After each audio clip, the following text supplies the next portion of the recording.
Oui, je pense que le fait de vouloir faire le Vendée Globe, en tout cas pour moi, c'est venu petit à petit. Je rêvais pas de ça quand j'étais petite, mais voilà, ça vient plus en faisant différentes expériences en course au large. Moi, je suis passée par le solitaire, par l'équipage, mais ces différentes expériences, elles m'ont, je pense, amené à gagner de la confiance dans le fait de pouvoir prendre le départ d'une telle course.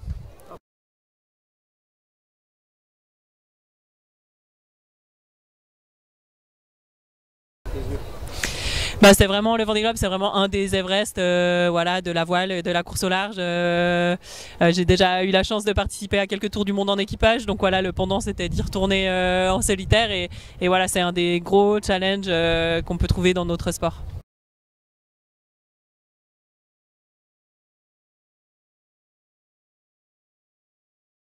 Oui, bien sûr, je pense que comme tous les marins qui sont là ou comme le public, voilà, j'ai suivi les différentes éditions, donc voilà, on sait, il y a quelques histoires qui sont un peu légendaires sur cette course. En tout cas, chaque édition amène son lot d'histoires particulières et de rebondissements, de faits de course spéciaux. Donc voilà, j'ai différentes images et je pense que le dernier, voilà, le premier peut-être, Vendée Globe que j'ai suivi un peu plus sérieusement, c'était à l'époque d'Hélène MacArthur. Donc voilà, typiquement les images d'elle en course, de ce petit bout de femme qui faisait une super belle course aux avant-postes. Donc c'est un peu ça mes premiers souvenirs.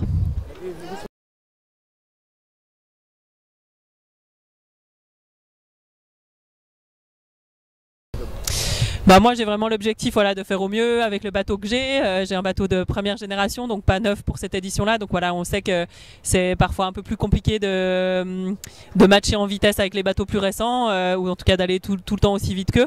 Mais voilà, j'ai quand même des bonnes armes pour faire une belle course. C'est quand même un super bon bateau et voilà, je pense que j'ai vraiment surtout l'envie de bien faire les choses et de me concentrer sur la manière de naviguer, sur la manière de faire ma stratégie, etc. Et je sais que si je me tiens à ça, si j'arrive à mettre ça en place, ça amènera un bon résultat.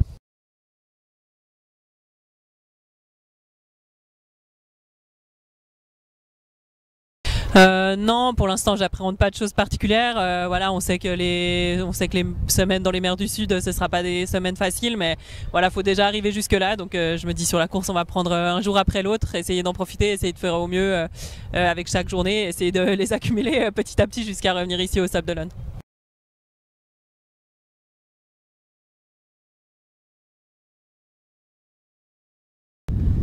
La préparation, elle se passe à plein de niveaux différents. Il y a la préparation du coup en entraînement avec les sorties techniques qu'on va faire sur le bateau pour tout valider, pour travailler la performance aussi. Moi, je m'entraîne aussi avec le pôle Finistère course au large, donc de Parle-Forêt, donc où on va faire des entraînements sur quelques jours avec d'autres concurrents qu'on retrouve après sur les courses. Et ça permet, c'est toujours hyper riche comme entraînement de pouvoir aller se confronter un peu en mode course en dehors des courses. Après, bien sûr, il y a les courses de qualification. Donc plusieurs transatlantiques, des courses plus courtes aussi qui permettent vraiment d'accumuler de l'expérience sur les bateaux. Et puis après, à côté de ça, il y a encore tout ce qui est plus préparation du marin, donc préparation physique, préparation mentale, nutrition, voilà, toutes les choses qu'on essaye de mettre en place aussi pour être prêt au mieux le jour J.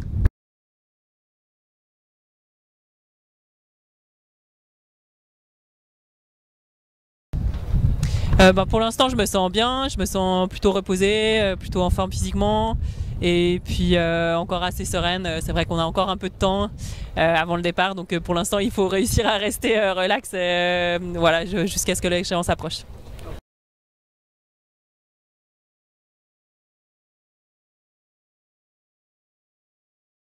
Nous, on prend pour à peu près 80 jours de nourriture et puis on a vraiment un mix entre lyophilisé, plat sous vide ou plat déshydraté.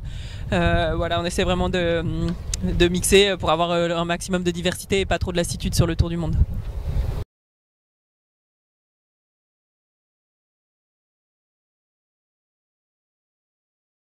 Non, moi, ouais, j'ai pas pris de film. J'aime pas trop regarder des films en mer et encore moins en course. Donc voilà, j'ai pris surtout des podcasts, quelques livres sur une liseuse. Et puis pour la musique, j'ai demandé à une de mes meilleures amies de mettre voilà, de la musique sur un iPod. Voilà, c'est quelqu'un qui est très calé en musique et je sais que voilà, ça va être super de pouvoir découvrir tout ça pendant la course.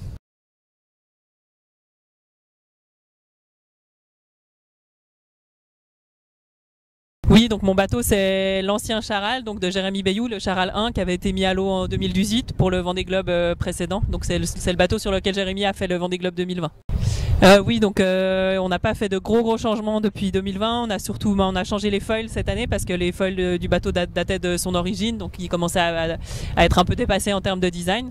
Donc ça, c'est un des changements qu'on a fait cette année. Et puis sinon, on a surtout essayé d'améliorer l'ergonomie à bord. Donc voilà, pour pouvoir avoir un vrai siège de veille, pour avoir des meilleures solutions pour dormir. C'est surtout ça qu'on a essayé un peu d'améliorer.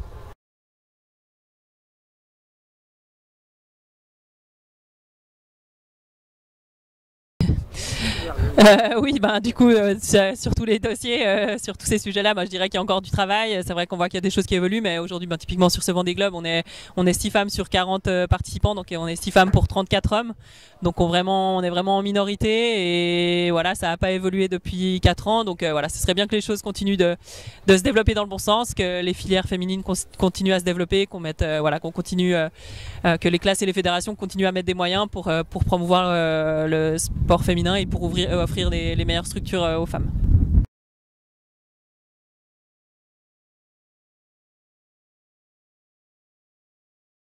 Oui, donc ça fait depuis 2012 que mon sponsor principal, Teamwork, soutienne l'asso Vaincre les maladies lysosomales, donc VML. C'est une asso qui regroupe des familles d'enfants qui ont ces maladies, donc c'est des maladies qui touchent une partie des cellules. Et il y a plein de formes différentes, donc voilà, dans les maladies lysosomales, ça regroupe une 50aine de maladies qui peuvent prendre des formes différentes. Et voilà, le fait de les soutenir, ça permet de faire parler de leur association et puis aussi de les réunir parce qu'ils viennent souvent sur les départs. Voilà, c'était le cas encore la semaine dernière ici au Sable. Voilà, ça leur permet de venir sur les villages de départ, de se rassembler, de pouvoir échanger, d'avoir un moment où ils se changent les idées aussi. Et donc voilà, c'est une asso qui permet aux familles de se rencontrer et d'essayer de trouver des moyens pour la recherche aussi par rapport à ces maladies. Non, on n'a pas pu les emmener naviguer. C'est vrai que c'est surtout ces maladies-là, elles touchent des enfants. Donc c'est quand même compliqué d'emmener des enfants naviguer en IMOCA. C'est des bateaux qui sont quand même assez engagés dès qu'il y a un peu de vent. Et puis dans les maladies lysosomales, c'est aussi des maladies qui peuvent provoquer des handicaps physiques. Donc on l'a pas fait, mais par contre ils peuvent venir à bord, visiter le bateau et c'est toujours des moments sympas à partager avec eux.